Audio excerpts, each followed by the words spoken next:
zisobodde okubate nga zitambula. Abayimbi mu ggwanga Uganda waliwo enteekateeka eyazze bagiyita Uganda National Music Federation era kikulira bamuyita Edirisa Musuuza. Gwoba okkiriza oba tokkiriza gomanyi era nga akakiiko kano baakalonda eno interim ya kiseera buseera nenga omuyimbi ow'ekiseera kati Edirisa Musuuza ye pulezidenti w'abayimbi mu ggwanga Uganda. Eno Federation siwuma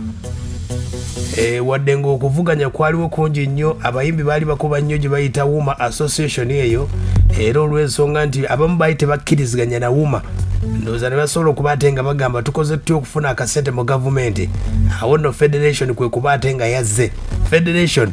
era nga president ye Musuuza, number 2 vice president ye Sheebah, vice president owokubiri Palaso Juliana Kanyomozi, Bebe Kulu yakola mbyensimbi, omukulu bamuyita Daddy Andrew akola mu kunoonyereza n'okuyiyiza abayimbi ate nga Fina Masanyaze yagenda okwogerera ekibiina kino. Omukulu gwe bayita Moses Matovu wa Frigo Band yagenda okuba ate nga akwasaganya ebibiina ebyenjawulo. Omukulu Silver Kyagulanyi kwali ku board, Nina Rose kwali, Bruno bamuyita Baliruno, Pastor Bugembe ku lw'aba abayimbi ba gospel ne Viction, ku lw'abayimbi ba Kadonka Freddy Sebata be bamu ku kakiiko ako akali mu nteekateeka eyo. Era bw'olina okuba ate ng'omanyi Federation yo yatandise oba Wuma eriwa Wuma bagambye Wuma eri wansi wa bannaffe aba Federation eno mu nsonga zino. Kati mu nsonga zino zonna omukyala vice president ye Sheebah Kalungi yavuddeyo nayogera lwaki bakoze Federation eno mu bayimbi egenda kuyamba etya, egamba nti okusobozebwa kubadde kungi nnyo wadde Wuma ndowooza bye badde yina okukolako naye Wuma ebiyinza okuba emirimu gyagisukka obungi. Federation byali badde ekola byali badde bisukka ku bino naye vice president tuli naye Sheebah agamba bwati Federation yaffe nga abayimbi twatudde nga tunyigirizibwa ne tugisalawo kikola ne tuprotecting tufune royalties zaffe back bintu bingi nnyo naye leero just kyekyo kyenyiza okutapinga on ensonga za kuba ate nga bagatta abayimbi basobole okuba tebafuna mu ndongo yaabwe. Bagamba ekintu kye bayita corporate oba oliawo kyekibagasse. Bw'olaba Spice Diana Sheebah Kalungi Federation eno yagasse abayimbi badde bamaze emyaka nga teboogerezeganya. Bw'olaba Sheebah ne Palaso badde tebakwatagana. Agamba nti wadde entairo zibaddewo naye okwegatta kyekisinga. Vice president gwe gamba yes of course bonna bakola mu abafuna mu kino ekintu bonna benefiting mu kino ekintu. Of course tebayinza kutwagala mbu tukwatagana okitegeera. Abantu abalya mu guno omulimu omanyi omuntu waba atoola ate era tayagala kumumanya. Kati ffe batukipinga tubeere nga tukompitingira ani number 1 ku how we busy awi gundi ali namba kikugundi ffe ne tubeeramu obwo obusonga ne batwekubya ebikonde. Spice Diana Sheebah kusinga Sheebah osinga Spice Cindy gundi Chameleon lwaki mu process ffe tufokasinga kubeera namba ki. Kumbe ekisinga obukulu baganda bange mu kino ffenna tunoonya ssente. Oba oli number 1 oba oli number 10 tolina by'oyinza kuŋŋamba mbu oli number 1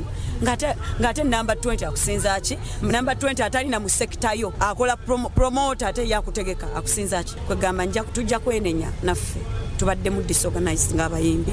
ate nga n'abatubba baagala tusigale nga tuli ki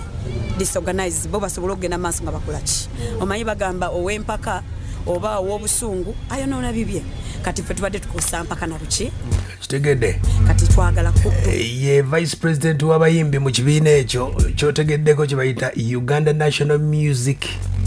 Federation. Kitegedde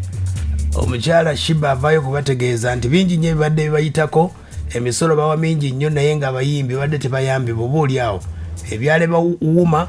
Federation egenda kimala kubanga faamu abayingiza faamu ku businesses esinga okuyingiza ki sente mu ggwanga era naffe bat protecting nga sectors ki endala zonna kubanga tusasula emisolo bintu bingi nnyo amafuta wemba nkoze show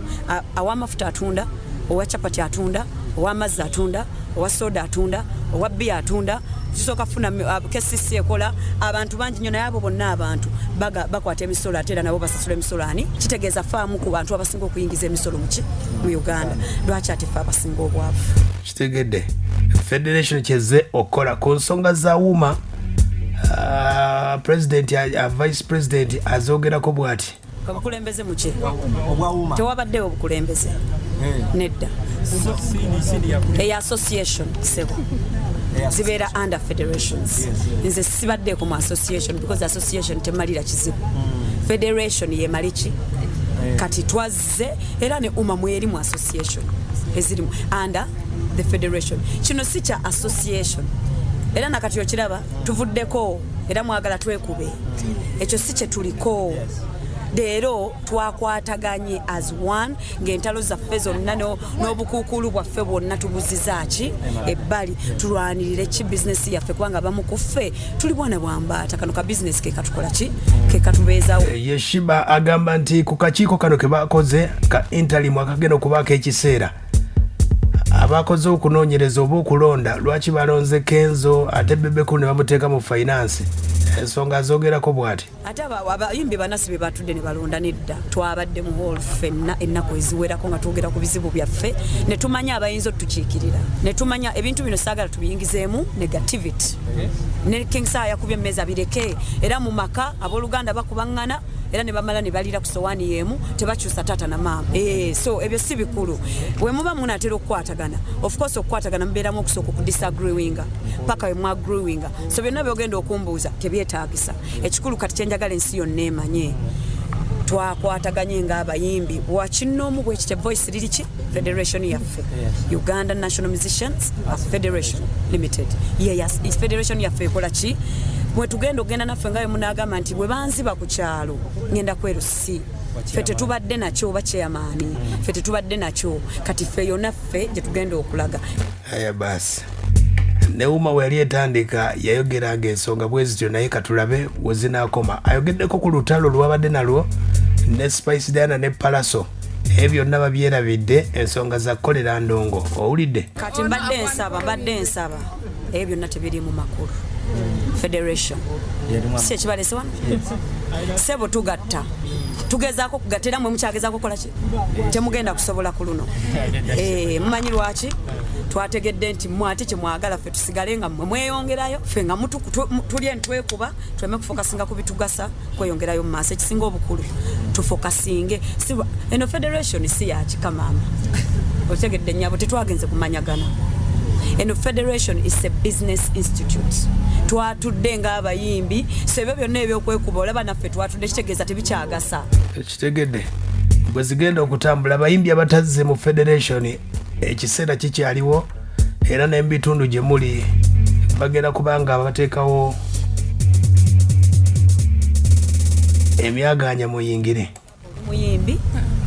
okitegedde nnyabo tukuteekamu that's how open the federation is kyova olaba kiri waggulu era omuyimbi yenna eyo gy'oli tuyinza okuba tewabaddewo naye jangu okitegedde mukwano jangu of course ennaku ze twalimu zaali ntono nnyo nga tetwagala ekintu kino kikole ki kyanguwe ne tutuukako abamu abaali basobola okubeerawo abamu abatasobodde kubeerawo ne batasobola kukola ki naye twabakiikirira nga ffenna tuli mu ku voice ki yeyo voice y'eggwanga eyaffe ya federation yaffe era mulimu lwakuba tomanya ekyo kyogera bwogezi era bw'osoma komiti leero gye tuwanise mulimu ba regional representatives lwakuba kati gwe kye mwagala era kukuba kintu kino kirungi temukikuba so Uganda Musician Federation please nani abadde asinga okulyamu si kikulu ekyo tugenda bitere yes Spice ye Sheebah kalungi nganyonyola ensonga za federation Edisa Musuuza yasabye gavumenti ebayambeko kubanga babayimbi beetegefu okukwatagana ne gavumenti omwalina right okugwa gyagudde mu birowoozo bye ne mu ndowooza ze naye wano tekiriiwo twogera eddoboozi limu lya ggwanga Uganda yensonga lwaki tuli wano ku lw'ebitone byaffe ku lw'abaana n'abazzukulu twasazeewo twegatte tukole ekibiina ekisobola okubeera eddoboozi lyaffe okwogera ne bakama baffe oba abakulu okuva mu gavumenti n'ebitundu ebyenjawulo okubabuulira nti tuli bamu kino kye tuli era kino kye twagala era twayisibwa tuti twagala kudda wano maama esigenda kwogera nnyo twagala kubeera mikwano gyammwe tukolagane nammwe nga bannayuganda abaana bammwe baganda bammwe banyinammwe babrother bammwe tusobole okutwala eggwanga lyaffe mu maaso nga twegattidde wamu si ffeffeka wabula nga twegasse nammwe